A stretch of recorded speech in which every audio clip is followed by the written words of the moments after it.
Welcome to Mental Game Mastery, where we dive into the world of sports psychology and peak performance, designed for you to level up your athletic career. The potential for your athletic career is a reflection of the quality of your habits. Coaches are great at coachisms. As a coach, I'm sure I've said a few myself. Sometimes I can remember them, sometimes it's just off the cuff, and after the fact, I wish I had a camera or a pad of paper to have recorded it. And I know you probably have had a coach that has reminded you and your teammates to touch the line. If you didn't touch the line, coach would remind you that you didn't, and that you were cheating yourself and cheating your teammates. Crazy thing is, as much as those reminders might have irritated you, they're true. Hey there, athletes. I'm your host, Coach P, bringing you mental performance insights and stories from being in the trenches of athletic coaching. As a mental performance coach, I get the privilege to work with all athletes across all sports. And it's a new year, a new quarter, or how about right now? It doesn't really matter where you are in your athletic journey. And this is part 2 in a habits series where we're exploring powerful concepts of the habits of great athletes. So let's dive right in. Habit number 5, own the finish. As I build up the episodes of this podcast and it evolves into the vision I have for it, I have a self-determined deadline of when I want to have future episodes completed. And this self-imposed deadline requires me to own my finish every time I sit down to write, every time I sit down to record, and every time I edit. Having episodes done and having the hay in the barn, that's another coachism, allows me the time to focus on everything else that matters and the goings on with my athletes, I coach, and my family. So the habit of owning the finish should resonate with you as an athlete because it's about pushing yourself to the very edge of your limits and not stopping until the job is done. In your training, it's that extra effort when you're tired, but still you ensure you own the finish line in every sprint. It's when you're in the weight room and you're ensuring that you get every rep of every set. It's in the culture of your team. It translates to seeing through all of your commitments to the team without cutting corners. And why this matters is because owning the finish isn't just a habit about physical endurance, it's a mindset.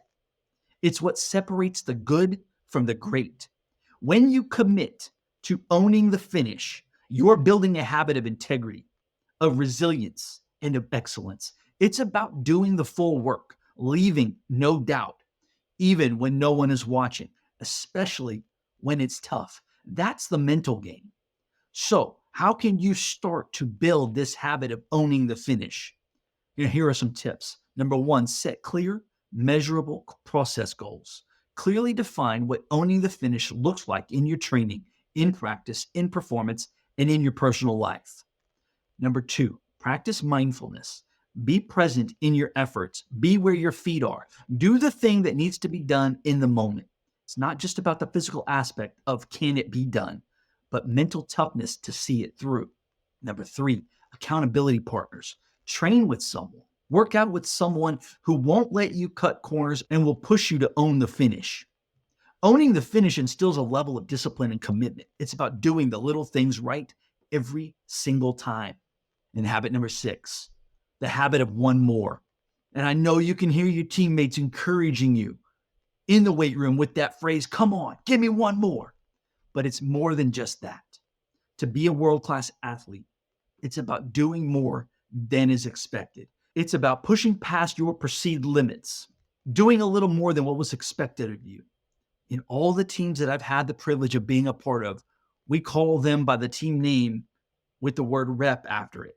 A Jag rep, a Ranger rep, a Warrior rep, a Tiger rep. You get the point. For high-performing athletes, it's this habit that separates the good athlete from the great athlete. And why is this important? To exceed the expectations of others, you raise the expectations of yourself. Building the habit of one more, well, let's have some fun with it. Call it by your name, a Ronnie rep, a Brian rep, an Emily rep. This stretches you and makes you stronger as an athlete. Whenever someone asks you to do something, do more than they ask for. And after you do it, say to yourself, that's like me. This same logic applies to teams. When a player goes above and beyond for you, it changes how you view the entire team and organization they are a part of. The habit of one more taps into the psychological aspect of training. When you push yourself for that extra rep, you're training your mind to handle stress, to endure, and to break barriers. It's about cultivating a mindset of continuous improvement and never settling for just enough. So, how can you build this habit of one more? Let's start small. Number one, set incremental goals. Push yourself to do just a little bit more each day, whether it's an extra set in training or spending a few more minutes on strategy or film study. Number two, focus on consistency.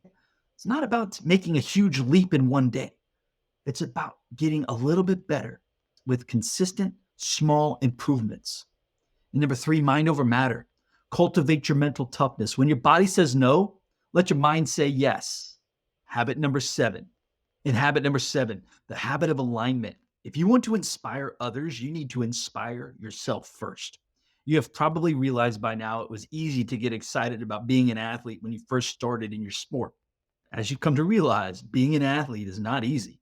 It can be hard to stay motivated, even if you're passionate about the game you play. You've got to practice the habit of alignment. And I call this your three F's: focus, fuel, and fire. Where are you investing your focus? What is fueling your fire? Every athlete knows the rush of external motivation, the cheers of a crowd, a motivational speech, a motivational Instagram or TikTok video, or a PR you just set for yourself. What happens when all of that fades away? That's where your inspiration, your why that fuels your inner fire comes into play. It's the force that gets you up out of bed every morning for early training, pushes you through that grueling workout, and helps you bounce back from setbacks. This is why, as an athlete, it's important to focus on inspiration and not motivation. Motivation comes from an external motive, but inspiration comes from within. If you do what you do out of motivation, you'll work until someone or something removes that external motivating factor. If you do what you do out of inspiration for your why, no one will be able to talk you out of it. How can you keep kindling and maintaining this fire? Well, here's a few strategies. Set personal goals. These should be beyond winning or accolades, something that's more connected to your growth as an athlete and as a person. And number two, find your why. This is if you don't know, or maybe you've forgotten why you do what you do. This understanding will keep you inspired and committed. And number three, celebrate small victories. Recognize and celebrate your progress. It's these small victories that keep the fire burning. Remember, the brightest flames are those that burn from within.